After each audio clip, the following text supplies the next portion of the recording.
Trump hosted the country's top military commanders and their partners last night at the White House for dinner. The gathering came amid concerns about tensions with North Korea and the Iran nuclear deal. During a photo op in the White House dining room, President Trump made this puzzling comment. There's no one who represents, well, we reached the conflicts. Let's start with the Now, the president was asked again what he meant by calm before the storm, and he responded, "You'll find out."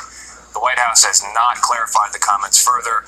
Mr. Trump faces an October 15th deadline on the Iran nuclear deal. He is expected to refuse to certify that Iran is in compliance. CBS News White House and senior foreign affairs correspondent Margaret Brennan joins us now. She's at the White House. I share the question. Giuliani on talk of impeachment. We're also hearing now from the president's lawyer, Rudy Giuliani, on talk of impeachment. What did he say? That's right, Anna. We just heard from the president's lead attorney representing him in the Russia probe on impeachment. And to give you a little background, this impeachment talk has accelerated since Michael Cohen, the president's former attorney, implicated him in a crime earlier this week, saying that he directed him to make those payments to those two women who alleged they had affairs with President Trump. And now Rudy Giuliani himself is weighing in, and here's what he had to say about all of this. Hardly. I think it's inevitable that he won't. President Trump is completely cleared. You have this Cohen guy. He doesn't know anything about Russian collusion, doesn't know anything about obstruction. He's a massive liar. If anything, it's turned very much in the president's favor. I think impeachment would be totally horrible. I mean, there's no reason. He didn't collude with the Russians. He didn't obstruct justice. Everything Cohen says has been disproved. You'd only impeach him for political reasons, and the American people would revolt against that. Rudy Giuliani there on a golf course in Scotland wearing his Trump hat. Rudy Giuliani's been out of the country this week when the Paul Manafort verdict came down and when Michael Cohen made his appearance in a New York courtroom, something that has frustrated President Trump with his lead attorney being so far away. But you hear there Rudy Giuliani predicting dire circumstances if President Trump would. So the first line is what capturing our data is costing us, and the second line is... Well, we're trying to... Do you now know who the whistleblower is, sir? Well, we're trying to find out about a whistleblower. When you have a whistleblower that reports things that were incorrect. The president's main response to the impeachment inquiry launched by the Democrats has been to take to social media and to suggest that this would be in the worst interest for the country. One of his responses that got significant attention was him tweeting a quote from one of his top evangelical faith advisors about his impeachment leading to a possible civil war-like fracture. This was notable because the president actually has a track record of suggesting that if things do not go his way, that he and his supporters could respond violently. Hillary wants to essentially abolish the Second Amendment. By the way, and if she gets to pick her judges, nothing you can do, folks. Although the Second Amendment people, maybe there is, I don't know. But perhaps one of the main reasons the president threatens or insinuates that violence would occur if things don't go the way he and his supporters want them to is because his political ideology is deeply rooted in this idea of victimhood, that he and the individuals that he represents are getting an unfair shake at politics, at life in America, and other issues. As a result, his response to that is to say that we will not take this lying down.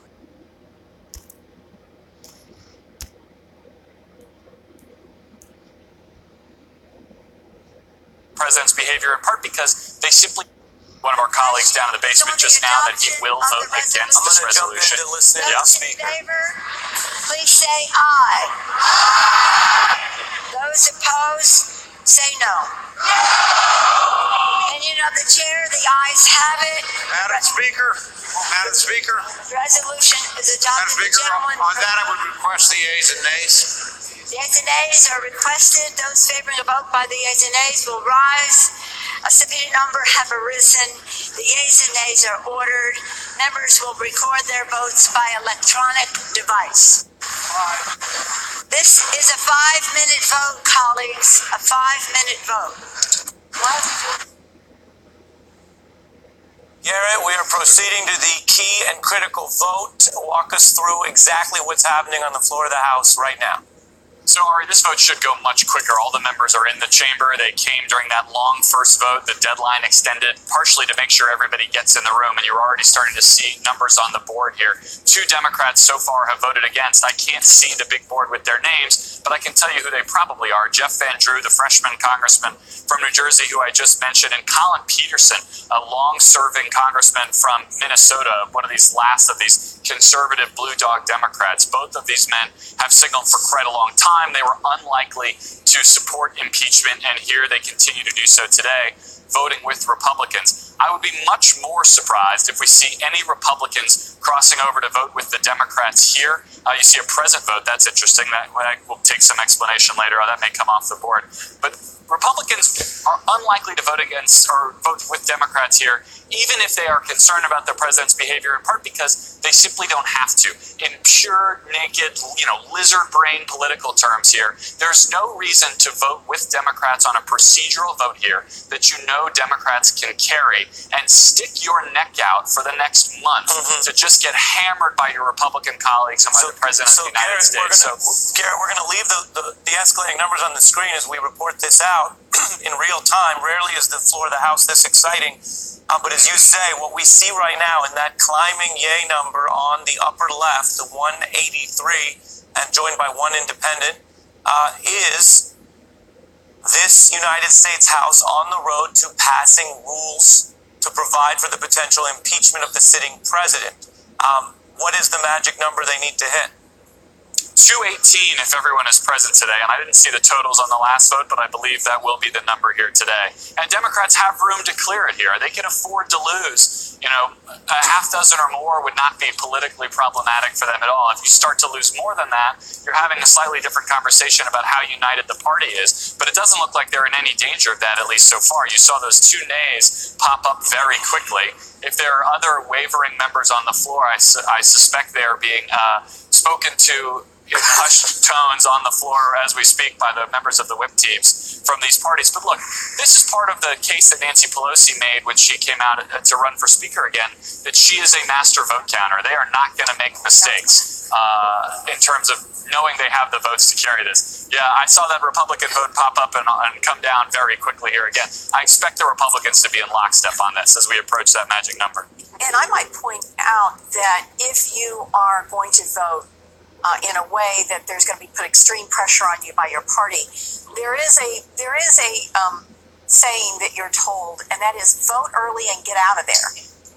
Because if you stick around, whether you're a Republican trying to defy the Republican Party or a Democrat that's voting differently than the majority of the Democrats, if you stick around on the floor, it gets very painful. Your elbow gets twisted so hard that you have to go see the chiropractor. So you vote and you get out so that there's no more pressure put on you. And Senator, I'm jumping in to say it would appear that the Democrats have passed the majority hurdle at 220 votes, 221, rising as we report and speak, in favor of this resolution providing for the rules for the potential impeachment of President Donald Trump.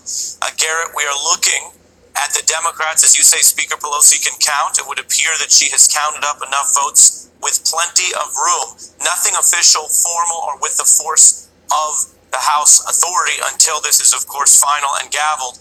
The Speaker doesn't usually, we see her, of course, in red at the top of the screen by the flag. The Speaker does not usually physically preside in this manner, but that's another sign of how important this is. Garrett, when you look at these numbers hitting now, 227 votes, it would appear that the House is on the way to passing this resolution of the rules for impeachment. That's exactly right. And while we always caution not to get ahead of ourselves until these votes are called, you're operating with a pretty healthy margin here, and you're not seeing really any party crossover beyond the 2 Democrats voting with Republicans who we suggested earlier. This speaks to the partisan nature of this, and I think both parties will use these vote totals as talking points here. Democrats pointing to what will be a pretty strong majority here, keeping almost all of their members home to vote in favor. And Republicans will turn right around and say this is a partisan exercise, that there were no Republicans, at least appears, with still 3 not voting, to cross over and support Democrats on this issue. So in their partisan lanes going forward, and as I said earlier, no one is making on this vote, no one is making it in the way that needs to be done. The argument towards patriotism, country over party, and so forth. It's very easy for Republican members in particular to shrug that off here, given that this is a procedural vote. And there's really not a lot of political upside to spending the next month defending a procedural vote being made here to start this process. But now, as we're above 232 votes, this is well beyond the margin for error for Democrats here.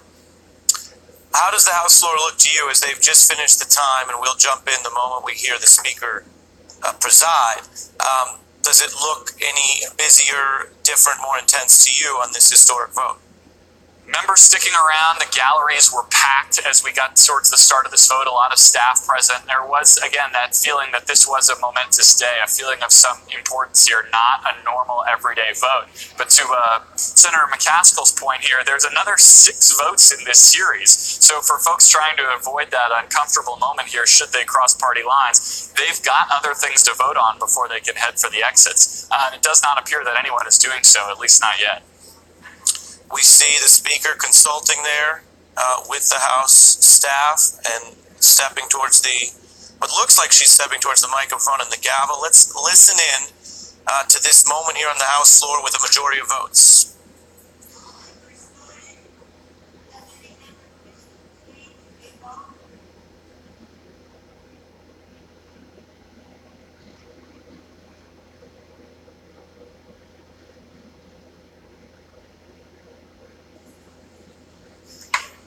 On this vote, the yeas are 232, the nays are 196. The resolution is adopted without objection. The motion to reconsider is laid upon the table. You hear the gavel. Hey there, I'm Chris Hayes from MSNBC. Thanks for watching MSNBC on YouTube. If you want to keep up to date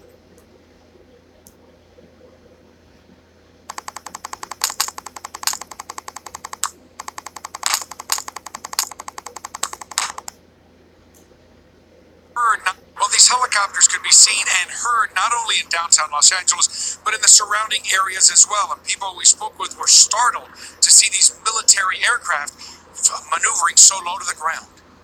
It looked like a scene from a war movie, a helicopter flying low in between buildings in downtown Los Angeles. We don't think it was much higher than the steeple of the church across the street.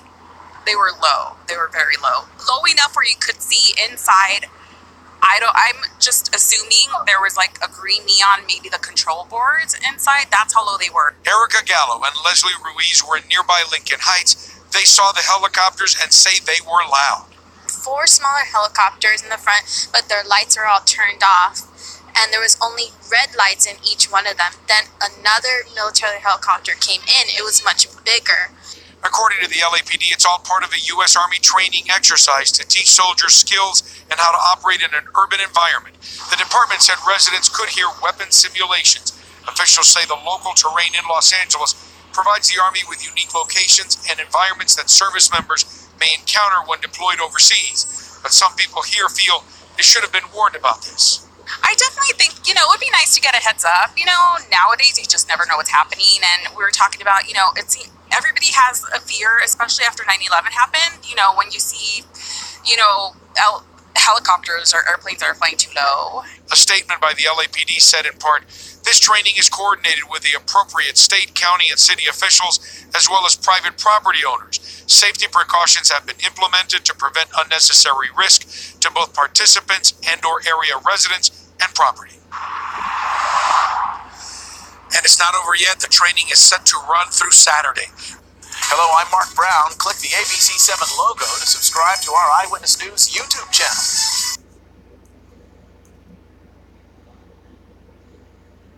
Week of Special Forces training for Army pilots across Southern California. CBS 2's Chris Holmstrom is live in Long Beach with more on tonight's big exercise. Chris. Jeff, these military choppers have been flying in and out of this area for the past hour. We've also heard several explosions. In fact, I just heard one just a couple of minutes ago, and it's almost like a scene out of a war movie. Loud explosions as Army choppers land near this Port of Long Beach building. 2 smaller ones and a Black Hawk.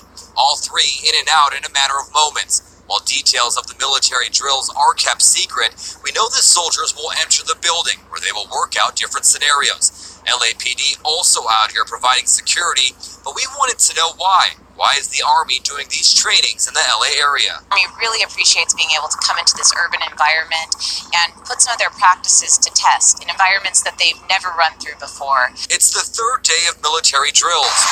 This video shows low-flying choppers and loud explosions in downtown LA. There was also a training session inside one of these buildings. As you can imagine, these military exercises are catching a lot of people off guard. But the military wants people to know they could hear sounds of aircraft and weapon simulation. And these training sessions are expected to last throughout the week. Reporting live from Long Beach, I'm Chris Holmstrom, CBS 2 News.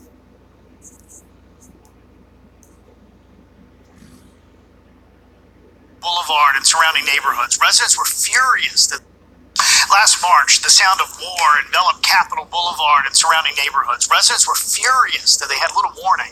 Well, next week, the U.S. Army will have a similar round of exercises in 21 North Carolina counties. They're letting folks know, though, now to not be alarmed.